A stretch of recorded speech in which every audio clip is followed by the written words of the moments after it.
देखिए हमने एक लैन केबल लिया है और सबसे पहले हम एक एक्सेस पॉइंट को कॉन्फ़िगर करेंगे।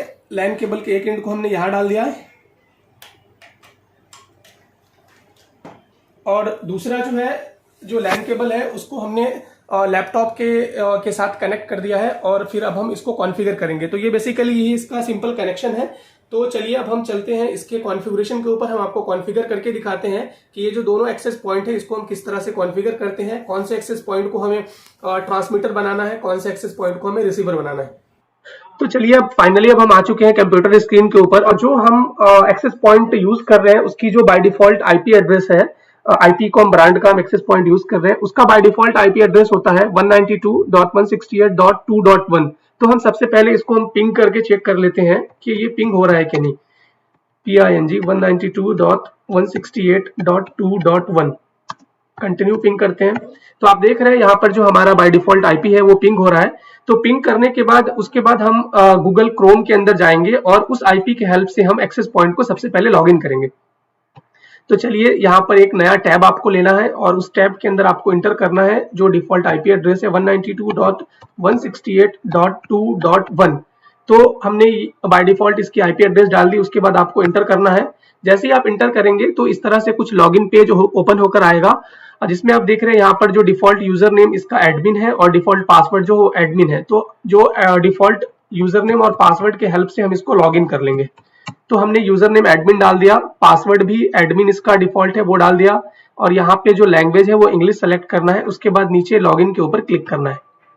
जैसे ही आप लॉगिन के ऊपर क्लिक करेंगे कुछ इस तरह से पेज ओपन होकर आएगा यहाँ पर क्विक सेटअप का, जिसमें ये क्विक सेटअप का पेज है जिसमें सबसे पहले ये एपी और दूसरा क्लाइंट। तो आपको जो है वो एपी मोड सेलेक्ट करना है। इसमें सबसे पहले हम ये एक्सेस पॉइंट का हम आईपी एड्रेस चेंज करेंगे। जो हमारे कैमरे का नेटवर्क है या फिर जो भी आपके कैमरे का नेटवर्क है, जिस नेटवर्क के अंदर आप कॉन्फ़िगर करना चाहते हैं उसके हिसाब से आपको इसकी आईपी एड्रेस चेंज करनी है।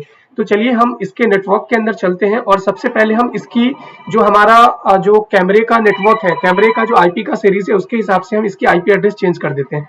तो हमारा जो कैमरे का नेटवर्क है वो हमारा 1 के सीरीज का है और ये जो हमारा एक्सेस पॉइंट है ये 2 के सीरीज का है। तो चलिए हम इसको 1 के सीरीज में सबसे पहले हम इसकी आईपी चेंज कर देते हैं। तो 192.168.1.202 हम ये इसका आईपी डाल देते हैं और फिर सबनेट मास्क सेम रहेगा। डिफॉल्ट गेटवे आपको यहाँ से इंटर कर देना है 192.168.1.1 इसका डिफॉल्ट गेटवे हो जाएगा। यहाँ पर आपको सिंपली 2 चीजें चेंज करनी है। ये IP address type static IP address होगा। आईपी एड्रेस जो भी नेटवर्क का आप आईपी डालना चाह रहे हैं वो आपको यहाँ पर आईपी डालना है।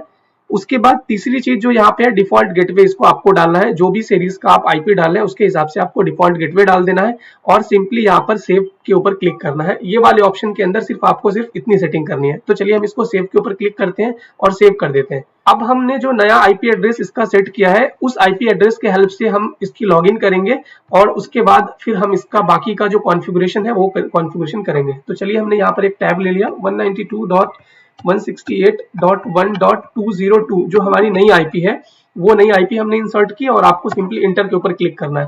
तो देखिए हमारे नए वाले आईपी से हमारा जो ये एक्सेस पॉइंट है वो लॉगिन हो रहा है।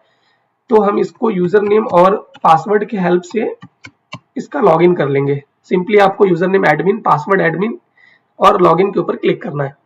तो हमारा जो ये पेज है ये लॉगिन हो चुका है हमारा एक्सेस पॉइंट। इसमें थोड़ा सा और हम आपको डिटेल्स में बता दें कि देखिए आपको आईपी एड्रेस चेंज करने के बाद हमने इसका डेट एंड टाइम चेंज किया। उसके बाद वायरलेस सेटिंग के अंदर जाना है और यहाँ पे कुछ सेटिंग करनी है। बेसिक सेटिंग के अंदर आना है और बेसिक सेटिंग के अंदर आने के बाद आपको यहाँ पे देखिए ये जो SSID है इसको हम चेंज कर देते हैं। यहाँ से हम लिफ्ट 1 कर देते हैं या फिर एलिवेटर 1 कर देते हैं। हम इसको एलिवेटर 1 ये SSID है। जब आप क्लाइंट का जब कॉन्फ़िगरेशन करेंगे तो ये SSID आपको वहां पर सर्च होगी और इसको सेलेक्ट करके फिर आपको कॉन्फ़िगर करना होता है। तो ये SSID आपको ध्यान में रखना है। एंड देन उसके बाद ये जो नेटवर्क मोड है ये ब्रॉडकास्ट इसको इनेबल रखना है। नेटवर्क मोड जो है आपको 11B/G/N ये आपको सेलेक्ट करना है। ट्रांसमीटर पावर जो है ये फुल रखना है। यहाँ पे 20 देखिए 20 dBm ही रखना है। बाकी चीजों को रखना है सेम। और यहाँ पर जो सिक्योरिटी मोड है इसको आपको यहाँ से WPA-2PS के, ये देखिए WPA-2PS के वाला जो है वो आपको सेलेक्ट करना है। तो ये हम यहाँ से सेलेक्ट कर लिए। जब ये आप सेलेक्ट करेंगे यहाँ पे, तो आपको यहाँ पे देखिए ये की बोल रहा है, ये की, ये सेम की जो है आपको, जो आप क्लाइंट का कॉन्फ़िगरेशन करेंगे यानी रिसीवर का कॉन्फ़िगरेशन करेंगे, तो ये की आपको वहां पे डालना रहता है। उसके बाद सिंपली आपको यहाँ से सेव कर देना है। बस इतनी सी सेटिंग इसके अंदर करना है। तो चलिए अब हम जो हमारा दूसरा एक्सेस पॉइंट है, जो इसका दूसरा वो जो पेयर है, उसका हम कॉन्फ़िगर करते हैं। तो फिर से आपको गूगल क्रोम के अंदर आना है और एक आपको नया टैब लेना है, यहाँ पर नया टैब लेना है, और इसके अंदर भी जो डिफॉल्ट आईपी एड्रेस है 192.168.2.1, ये डिफॉल्ट आईपी एड्रेस है इसका, ये हमने ले लिया। उसके बाद आपको सिंपली इंटर करना है। जैसे ही आप इंटर करेंगे आपका लॉगिन पेज ओपन हो जाएगा। लॉगिन पेज में यहाँ पर आपका जो डिफॉल्ट यूजर नेम एडमिन है, तो यहाँ पर आपको एडमिन ले लेना है, और फिर पासवर्ड भी इसका डिफॉल्ट एडमिन ही है, तो आपको एडमिन सेलेक्ट करना है, लैंग्वेज इंग्लिश, और लॉगिन के ऊपर क्लिक करना है। जैसे ही आप लॉगिन के ऊपर क्लिक करेंगे तो यहाँ पर आपका जो लॉगिन हो चुका है। तो इससे पहले हमने जो सेटअप किया था वो एपी का किया था, यानी एक्सेस पॉइंट का, ट्रांसमीटर का हमने कॉन्फ़िगरेशन किया था। अब जो हमें करना है वो हमें क्लाइंट का कॉन्फ़िगरेशन करना है। तो हम कॉन्फ़िगरेशन करने से पहले सबसे पहले हम इसकी आईपी एड्रेस चेंज कर लेते हैं। नेटवर्क के अंदर जाना है, नेटवर्क के अंदर लैन सेटअप, और लैन सेटअप के अंदर यहाँ पर आईपी एड्रेस टाइप जो है वो स्टैटिक आईपी एड्रेस होगा। और ये जो आईपी एड्रेस वाला सेक्शन है, यहाँ पर आपको जो जिस सीरीज का आपने जो एक्सेस पॉइंट को आईपी दिया है, उसी सीरीज का यहाँ पर आईपी दिए आपको दे देना है। तो हमने एक्सेस पॉइंट का 202 लिया था, तो इसकी आईपी हम 1.203 ले लेंगे। सबनेट मास्क 255.255.255.0 होगा। डिफॉल्ट गेटवे आपको चेंज करना है 192.168.1.1, ये क्लास सी की आईपी है, तो उसका डिफॉल्ट गेटवे जो होता है वो 192.168.1.1 होता है। उसके बाद सिंपली आपको सेव के ऊपर क्लिक करके सेव कर लेना है। तो ये देखिए, चलिए हमने यहाँ से इसको सेव कर लिया है। तो अब हम क्या करेंगे, एक नया टैब लेंगे फिर से, एंड जो हमने नया आईपी लिया है, चेंज किया है, उस आईपी के हेल्प से अभी आपको लॉगिन करना है फिर से 192.168.1.203। ये हमने नया आईपी डाला है क्लाइंट का यानी रिसीवर का, तो उस आईपी से अब हम इसको लॉगिन करने के लिए जा रहे हैं।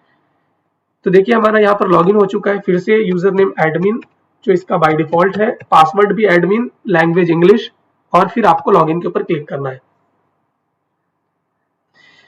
अभी देखिए, अब आपको जो इसके अंदर जो क्लाइंट का कॉन्फ़िगरेशन करने के लिए आपको जो या फिर रिसीवर का क्लाइंट के ऊपर क्लिक करना है। इससे पहले हमने एक्सेस पॉइंट की कॉन्फ़िगरेशन की थी, अब हमें क्लाइंट का कॉन्फ़िगरेशन करना है। उसके बाद हम आ जाते हैं नेटवर्क सेटअप के क्विक सेटअप के अंदर। क्विक सेटअप के अंदर आपको यहाँ से क्लाइंट सेलेक्ट करना है। उसके बाद आपको नेक्स्ट के ऊपर क्लिक करना है। नेक्स्ट के ऊपर जैसे ही क्लिक करेंगे तो यहाँ पे देखिए स्कैनिंग चालू हो गया है, और फिर यहाँ पर आपको बहुत सारा SSID शो करेगा। तो देखिए हमने यहाँ पर जो एक्सेस पॉइंट की कॉन्फ़िगरेशन की थी, वहां पर SSID हमने एलिवेटर 1 सेलेक्ट किया था। तो ये देखिए वो SSID आ चुका है। तो आप जो भी SSID डालेंगे एक्सेस पॉइंट के अंदर, सेम SSID यहाँ पर रिफ्लेक्ट हो जाएगी, और आपको वही SSID यहाँ से सेलेक्ट करना है। तो चलिए हम ये एलिवेटर 01 SSID हमने डाला था, इसको सेलेक्ट कर लेते हैं। उसके बाद आपको नेक्स्ट के ऊपर क्लिक करना है। जैसे ही आप नेक्स्ट के ऊपर क्लिक करेंगे तो देखिए यहाँ पर सबसे नीचे एक की पूछ रहा है। तो जो की हमने आपको बताया था 1 से लेकर 8 तक एक की था, 1 2 3 4 5 6 7 8, तो वो सेम की आपको यहाँ पर डालना है। अगर आप की गलत डालेंगे तो आपका जो एक्सेस पॉइंट है वो कॉन्फ़िगर नहीं हो पाएगा। तो आपको ध्यान से यहाँ पर की जो है वो प्रॉपर तरीके से डालना है। उसके बाद आपको यहाँ सिंपली नेक्स्ट के ऊपर क्लिक करना है। जैसे ही आप नेक्स्ट के ऊपर क्लिक करेंगे तो जो आपका क्लाइंट का जो यहाँ पे देखिए वो है आईपी है, वो आईपी आपको शो कर देगा और सबनेट मास्क शो कर देगा। उसके बाद आपको यहाँ से नेक्स्ट के ऊपर क्लिक करना है। जैसे ही नेक्स्ट के ऊपर क्लिक करेंगे, सेव करने के लिए आपको पूछेगा, यहाँ से सिंपली आपको सेव कर देना है। जैसे ही आप सेव के ऊपर क्लिक करेंगे तो आपका जो सिस्टम है, डिवाइस है, वो रिबूट होगा, थोड़ा वक्त लगेगा।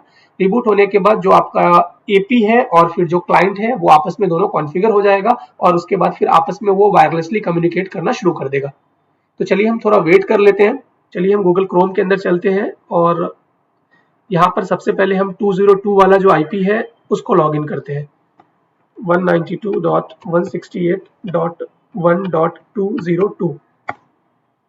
तो आप देख पा रहे हैं हमारी जो 202 वाली आईपी है, यानी एक्सेस पॉइंट की जो आईपी है, वो यहाँ पर लॉगिन हो रही है।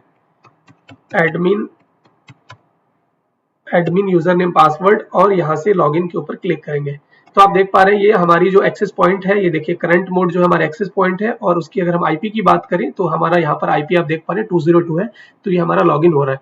चलिए अब हम 203 आईपी है उसको यहाँ से लॉगिन करके चेक करते हैं। 192.168.1.203 ये देखिए हमारा 203 है, वो भी यहाँ से लॉगिन हो रहा है। इसको चलिए हम लॉगिन कर लेते हैं एडमिन। तो आप देख पा रहे हैं यहाँ पर हमारा 203 है वो भी लॉगिन हो रहा है और करंट मोड जो ये क्लाइंट है हमारा, क्लाइंट भी लॉगिन, दोनों भी एक्सेस पॉइंट और क्लाइंट दोनों लॉगिन हो रहा है हमारा। तो इस तरह से करके आप किसी भी एक्सेस पॉइंट को आप बहुत ही इजीली कॉन्फ़िगर कर सकते हैं। ये देखिए जब आपका एक्सेस पॉइंट कॉन्फ़िगर हो जाएगा तो ये सारी एलईडी जो है, हमने आपको तभी बताया था एलईडी 1, एलईडी 2, एलईडी 3 सारी एलईडी ब्लिंक करनी शुरू हो जाएगी। ये देखिए ये दोनों आपस में कम्युनिकेट वायरलेसली कर रहा है। ये देखिए एक हमारा ट्रांसमीटर है, दूसरा रिसीवर है और दोनों की भी जो एलईडी है फुल ग्लो कर रही है। तो यहाँ से भी आप देख के भी पता लगा सकते हैं कि आपका जो एक्सेस पॉइंट है वो कॉन्फ़िगर हुआ है कि नहीं। तो एक तो आप पिंग करके चेक कर सकते हैं, लॉगिन करके चेक कर सकते हैं और अगर आपका कभी कुछ फ्यूचर में कुछ प्रॉब्लम होता है तो डायरेक्ट एक्सेस पॉइंट से भी आप पता लगा सकते हैं। अगर ये एलईडी ब्लिंक नहीं कर रही है तो आपको समझ जाना है कि उसका कुछ ना कुछ कॉन्फ़िगरेशन में प्रॉब्लम हुआ है या फिर कहीं कुछ ना कुछ प्रॉब्लम है। तो इस एलईडी के भी आप हेल्प से इसका पता लगा सकते हैं कि आपके एक्सेस पॉइंट के अंदर क्या प्रॉब्लम है। तो चलिए आज के वीडियो में बस इतना ही। आई होप ये वीडियो आपको अच्छी लगी होगी। वीडियो अच्छी लगी तो वीडियो को लाइक कीजिए, चैनल पर नए हैं तो चैनल को सब्सक्राइब कीजिए। मिलते हैं इसी तरह के इंटरेस्टिंग वीडियो के साथ, तब तक के लिए गुड बाय।